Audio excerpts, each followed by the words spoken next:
A graça e a paz do Senhor Jesus seja com todos vocês. Vamos dar continuidade ao vídeo que eu tinha publicado antes com a palavra de Deus. E hoje vamos falar de Daniel, esse jovem fiel, de espírito excelente, assim como a Bíblia diz, que tinha um espírito excelente, que não acharam culpa nenhuma nele, nem de vício, nem de nenhuma culpa, e que tem uma nobre beleza moral, íntegro. Então, Daniel é um livro de profético e histórico.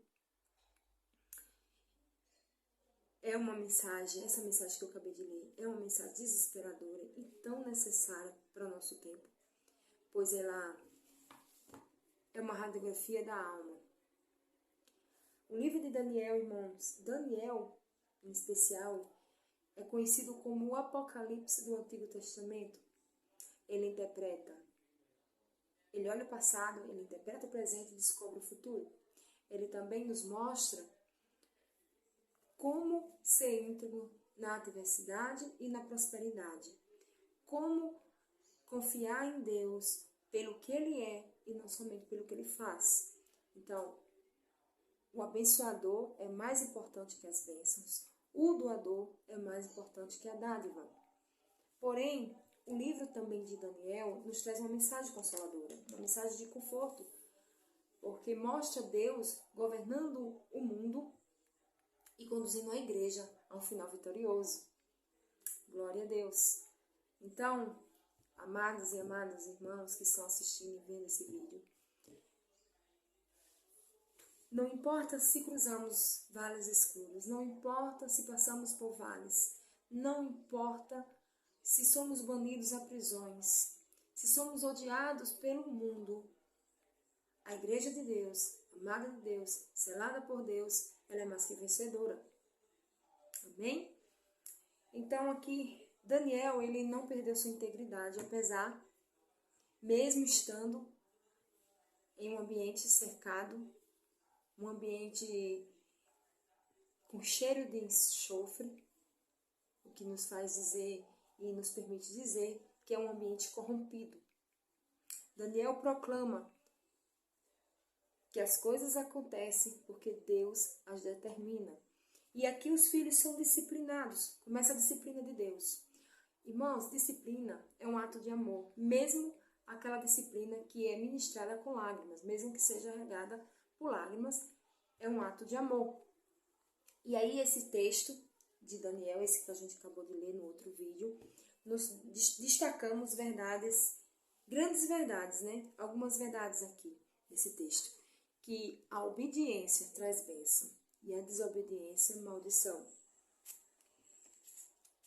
Irmãos e irmãs, os tempos de prosperidade e de crescimento em Israel foram durante os reinados dos reis, daqueles homens que andavam com Deus. Quando um rei se desviava do Senhor, o povo sofria, o povo se corrompia. E a as derrotas de Israel, a maioria delas, se dava não por causa do poder do inimigo, mas por causa dos seus próprios pecados. E no tempo do cativeiro, que é o que a gente falou aqui agora, no tempo do cativeiro, o rei, os sacerdotes e todo o povo estavam mergulhados no pecado, de apostasia da fé e depravação moral, ou seja, perversão. O rei, em vez de rasgar suas vestes, ouvir a mensagem do Senhor, se arrepender, ele rasgou foi a palavra de Deus. Irmãos, sempre que os homens endurecem seus corações e rejeitam a palavra de Deus e rejeitam a Deus, o juízo de Deus vem sobre eles. A palavra de Deus, amados e amadas, sempre vai se cumprir quando é misericórdia e juízo. O moinho de Deus é devagar, porém é fino. Foi o pecado que trouxe destruição para Jerusalém. Foi o pecado que destruiu o templo. Foi o pecado que destruiu tantas famílias. E não é diferente nos dias de hoje, não é diferente do que está acontecendo com o mundo. Os crentes estão se dividindo. O amor tem se esfriado. E Jesus está às portas. Nesse exato momento, pessoas estão orando em oração por alguns lugares aí que vivem conflito. Ataques, quantos ataques criminosos acontecendo em algumas cidades, inclusive no estado onde na minha cidade natal. Então ali está acontecendo atos criminosos, em outros lugares também, e fora filho contra pai, pai contra filho, pais, né? Então tantas coisas acontecendo, o amor se esfriando no meio do povo, no mundo gospel, quantas coisas, quantos escândalos. Então a palavra de Deus, ela tem se cumprido no mundo, mesmo que o mundo não a cumpra. Então, o amor, os crentes se dividindo, o amor tem se esfriado. Mas Jesus está às portas. Ainda há um povo que clama, que ora, que busca o Senhor, que está em oração. Então, aí eu faço essa pergunta: isso é culpa de Deus? Não, não é culpa de Deus, é culpa dos homens. Culpa do homem. O homem não se volta para Deus, não se arrepende dos seus maus caminhos, não quer uma vida diferente, uma mudança de vida. Então não é culpa de Deus. E Deus não tolera pecado, mesmo que camuflado de religiosidade. É tanto que é no âmbito espiritual e em todos os aspectos acontecendo muitas coisas. Em todos os aspectos. Mas Deus não tolera pecado. Que isso fique registrado aqui, mesmo que camuflado de religiosidade. Vamos para um exemplo da Bíblia. Os filhos de Eli, alguns aqui que lêem a palavra de Deus conhecem essa história. Os filhos de Eli eram sacerdotes. Lidavam com o sagrado, mas eram profanos, adúlteros, malignos. Eles perderam o temor ao Senhor fazendo a obra de Deus. Porque, irmãos, onde não há santidade, não há vitória. E não aprenderam, o povo não aprendeu com o exemplo da Arca da Aliança, quando foi levada ao campo de batalha, o povo achando que ali estaria a presença de Deus. E ali a gente vê o resultado. Foi uma derrota. A Arca da Aliança foi roubada. Sacerdotes foram mortos. 30 mil homens morreram nessa guerra contra os filisteus. Ou seja, o povo confiava e achava que estava seguro dentro do templo, porque achava que Jesus estava ali, então eles iam ser salvos, estavam seguros. Então eles estavam seguros na religiosidade e não em Deus. Esse foi um dos exemplos. Os filhos de Eli. Os filhos de Eli eram sacerdotes e perderam o temor de Deus fazendo a obra de Deus. Eram profanos, eram malignos, adúlteros. Ou seja, diante desse exemplo aqui, é o que a gente acabou de falar. Deus não tolera pecado, mesmo que camuflado de religiosidade. Não há vitória onde não há santidade.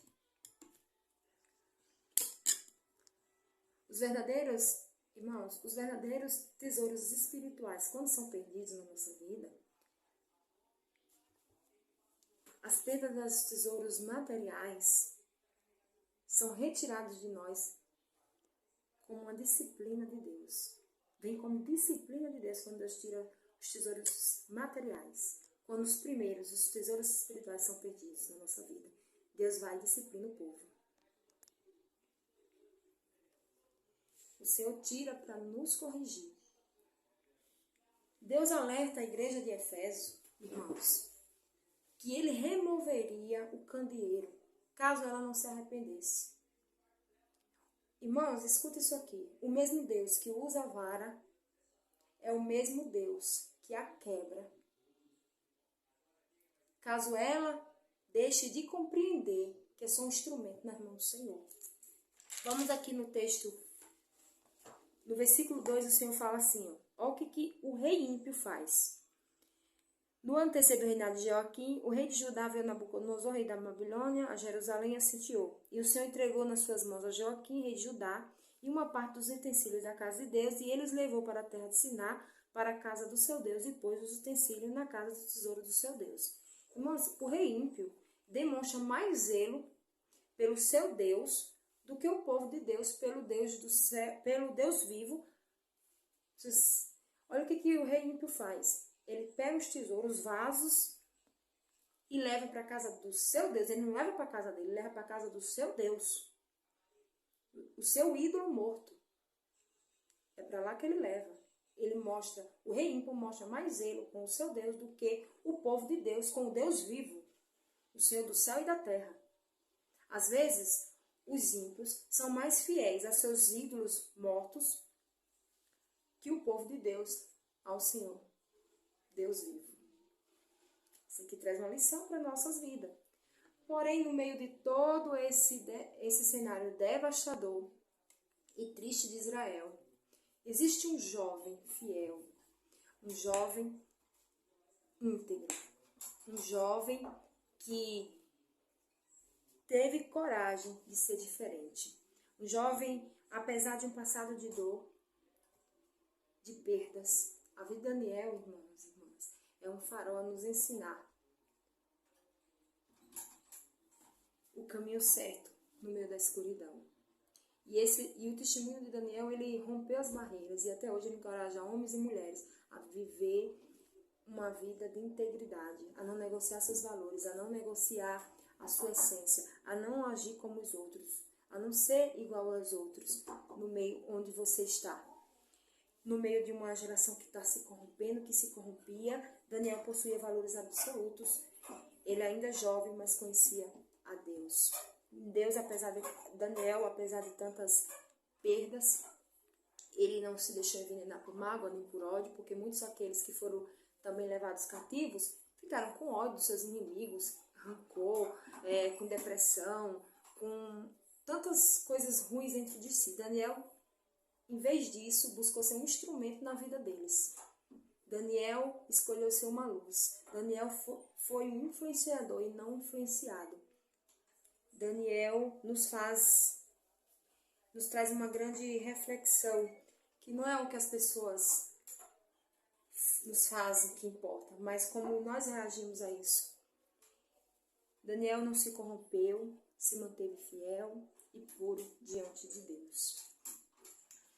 Essa é uma grande reflexão para a nossa vida, a história de Daniel, o testemunho de Daniel. E encerro aqui essa mensagem falando: viver exige discernimento. Os tolos é que naufragam, quer pelas oportunidades, quer pelos riscos. Daniel teve de acautelar acerca de todos os perigos. Daniel teve tudo isso, tanto os perigos quanto as oportunidades, mas ele teve que se acautelar acerca de todos os perigos. E é um ditado que diz, né?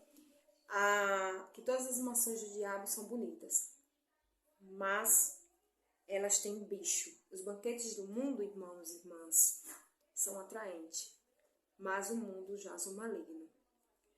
A Babilônia mudou o nome deles. Eu falo deles porque a Babilônia mudou o nome de Daniel, de Sadraque, Mesaque e Abednego. Mas a Babilônia não mudou o coração deles. A Babilônia caiu e Daniel permaneceu de pé.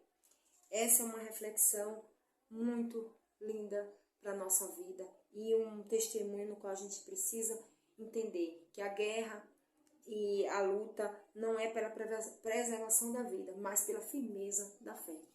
Hoje, termino aqui, encerro essa mensagem. A igreja evangélica, infelizmente, eu preciso passar isso e dizer isso. Infelizmente, não vou generalizar, pois não é todas. Ela cresce em número, mas não em vida, mas não produz transformação. Algumas, não todas, deixando isso aqui bem claro, têm crescido muito em número. Então, nós temos aí meios de comunicação à nossa disposição para que essa mensagem ela seja pregada, a mensagem da palavra da verdade, a palavra de Deus. Mas poucas são as mensagens de Deus, poucas são as mensagens de arrependimento, falando sobre o pecado, santidade, santificação, sobre vida eterna e salvação. Poucas são essas mensagens. Então, que são transmitidas para o povo. São poucas as mensagens de Deus para transmitir ao povo, mesmo nós temos os meios de comunicação disponíveis à nossa disposição. Porque as pessoas, e muitos, acham que devem acrescentar algo mais porque o povo precisa, porque eu falo o que o povo quer ouvir. E a palavra do Senhor tem sido desprezada. Daniel vivia num tempo onde a verdade estava sendo pisada. Mas Deus, através dessa palavra, nos orienta que a igreja do Senhor é mais que vencedora.